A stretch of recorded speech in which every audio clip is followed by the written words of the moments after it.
The visual cortex of your brain does not view an animated screen as visual entertainment. It processes those moving pixels as a high-stakes survival event that completely overrides your conscious willpower. Right now, your eyes are locked onto a glass display because millions of years of mammalian evolution programmed your brainstem to treat every sub-second change in light and movement as an urgent environmental shift. It is a biological hijack engineered directly into the software code on your phone. Over the next few minutes, you are going to understand the precise neural machinery behind this phenomenon, specifically how the magnocellular visual pathway triggers involuntary foveal lock, how microanimations generate dopamine prediction errors, and why your nervous system literally narrows your physical field of view the moment dynamic movement hits your retina. Have you ever sat down with the absolute intention of answering one quick text message, only to realize 20 minutes have vanished while your thumb passively scrolled through endlessly shifting videos? You did not make a conscious decision to stay. You did not make a conscious decision to stay.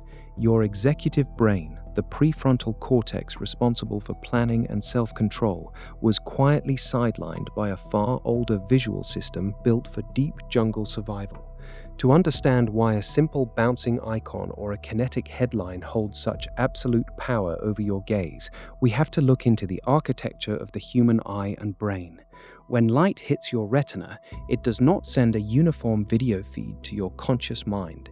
Instead, it splits the information down two totally distinct neurological highways. The first is the parvocellular pathway, which handles static detail, rich color, and slow-moving objects. It takes time, energy, and conscious focus to process. But the second highway is the magnocellular pathway. The magnocellular system is fast, primitive, and absurdly sensitive to sudden luminance changes and motion in your peripheral field. Long before your ancestors could consciously register whether a shadow in the high grass was a predator or a harmless breeze, the magnocellular pathway had already fired a signal straight to the superior colliculus, a primitive structure in the midbrain. This ancient relay switch automatically wrenches your eye muscles around to align your high-resolution central vision, or fovea, directly with the source of movement. In 2002, neuroscientist Dr. Margaret Livingston published landmark research at Harvard Medical School, detailing how this dorsal visual stream operates entirely independent of conscious thought. Dr. Livingston demonstrated that the luminance-based motion system prioritizes temporal visual changes above all color and structural information, operating on a processing delay of under 50 milliseconds. Think about what that means for your daily life. When an app designer crafts a smooth sliding transition, a pulsing notification badge, or an auto-playing video with moving captions, they are not appealing to your artistic taste. They are firing off rapid-fire spatial triggers that repeatedly trip your midbrain's reflex arc. Your brain cannot simply choose to ignore it. To your visual system, a static page of text is a tranquil landscape, but an animated feed is a dense forest filled with unpredictable rustling leaves. Look at how you interact with a physical book versus a modern application. When you read ink on paper, your eyes move in deliberate, controlled jumps called saccades. You are in total command of where your attention lands. But when an interface introduces micro-movements, a loading spinner, a shimmering shimmer effect across a button, or a bouncing chat bubble, the dynamic visual field takes over the driver's seat. Is your screen reading you, or are you reading your screen? Now, let us move deeper into the neurobiology, because visual reflex is only the entry point to this psychological lock-in. Once an animation captures your foveal vision, an even more powerful neural loop takes command. Why does it feel physically uncomfortable to pull your gaze away from an active video reel, even when you are bored by the actual content? Now, this is where visual motion connects directly to the mesolimbic dopamine system. In 1997, neuroscientist Dr. Wolfram Schultz conducted a series of groundbreaking experiments on reward processing that fundamentally altered our understanding of human motivation. Dr. Schultz discovered that dopamine neurons do not fire primarily when a reward is received. They fire most intensely during moments of unpredicted novelty, a neurochemical phenomenon known as the dopamine prediction error. When an outcome is 50% predictable and 50% unexpected, dopamine release spikes to its maximum potential peak. Modern visual design is built entirely upon this principle of variable micro-rewards. When you look at an animated screen, every movement creates an instant, unconscious expectation in your brain's predictive processing network. The trajectory of a falling object in a video, the sudden cut to a new camera angle every 2 seconds, or the elastic bounce of a pull-to-refresh interface constantly forces your visual cortex to update its internal model of reality. Every single time the animation resolves in a way that your brain did not entirely foresee, a subtle surge of dopamine washes across your nucleus accumbens. It is not a massive euphoric rush. It is a tiny, steady trickle of neurochemical anticipation. It whispers to your nervous system, "Stay focused, something new is about to happen." This creates a state known to neuroscientists as attentional tunneling. When your visual pathway is locked into a high-density stream of predictive motion, your sympathetic nervous system subtly elevates your heart rate and contracts your peripheral visual field. Your physical awareness of the room around you fades away. The auditory processing centers in your temporal lobes slightly downregulate. The room disappears, time dilates, and your entire conscious universe shrinks down to the four corners of a glowing screen. Technology is not just presenting information, it is physically modulating your baseline neurobiology. Consider the sheer scale of this transformation. For thousands of generations, human visual focus expanded and contracted naturally based on environmental context. We looked out at wide horizons, engaged in relaxed peripheral awareness, and occasionally brought intense foveal focus to bear on specific manual tasks. Today, millions of people spend up to 8 hours a day in a state of hyper-focused visual lock, staring at illuminated panels operating at 60 to 120 Hz.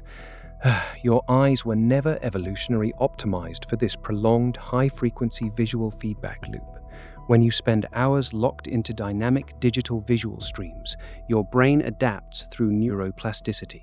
The neural circuits responsible for maintaining sustained visual focus on static objects, like a printed manuscript, an artist's canvas, or a quiet landscape, begin to show diminished activation. Your visual system becomes conditioned to expect constant luminance fluctuations and high-speed spatial updates.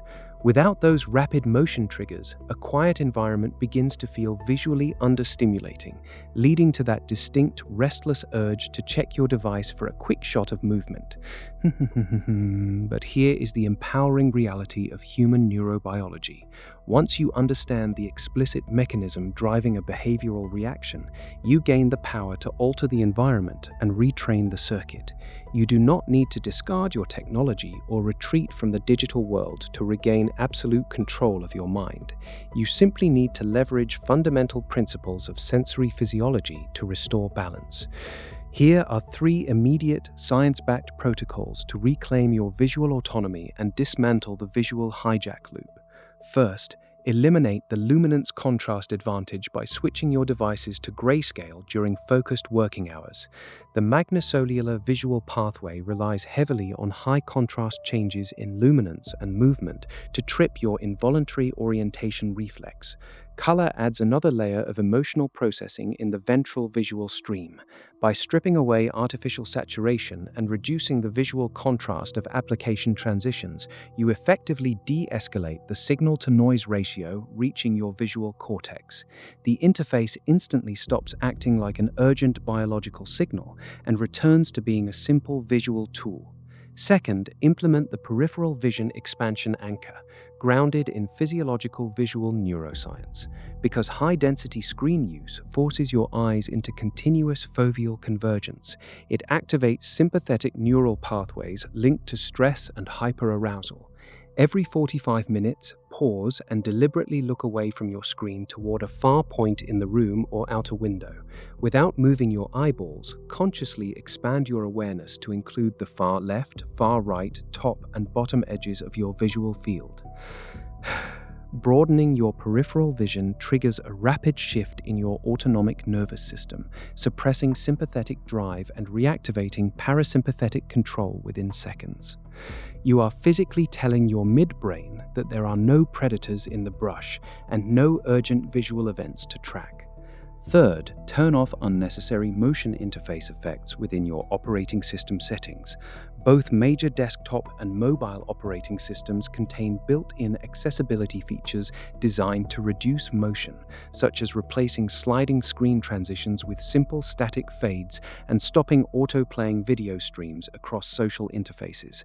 When you eliminate kinetic typography, auto-preview feeds, and interface bounce physics, you dismantle the precise dopamine prediction triggers identified by Dr. Schultz. You restore your prefrontal cortex to its rightful place as the sole controller of your visual focus. Pause for a moment and reflect on how you view your digital interactions right now. You are not fundamentally broken, distracted, or lacking in moral discipline when you struggle to look away from a screen. You are simply possessing an exquisitely tuned biological eye that evolved over millions of years to pay immediate, unwavering attention to moving light in a dynamic world. Software engineers and interface designers have spent decades utilizing the exact neurobiology of human vision to create systems that capture and hold your visual focus for as long as possible. When you glance at a screen from this day forward, you will no longer see a mysterious, hypnotic surface that effortlessly steals your afternoon. You will see a precisely calibrated series of spatial triggers, luminance shifts, and predictive reward loops operating on known biological pathways. The spell breaks the precise second you see the mechanism clearly. You now possess the scientific instruction manual for your visual architecture in the digital age. Take these protocols, adjust your digital environment to serve your human biology, and experience the extraordinary clarity of a mind that chooses exactly where it looks. Subscribe to Digital Decoded, and together we will continue unraveling the deep science of what the modern digital landscape is doing to your brain, your body, and your future. Stay curious, keep your gaze intentional, and I will see you in our next exploration into the hidden biology of the digital human experience.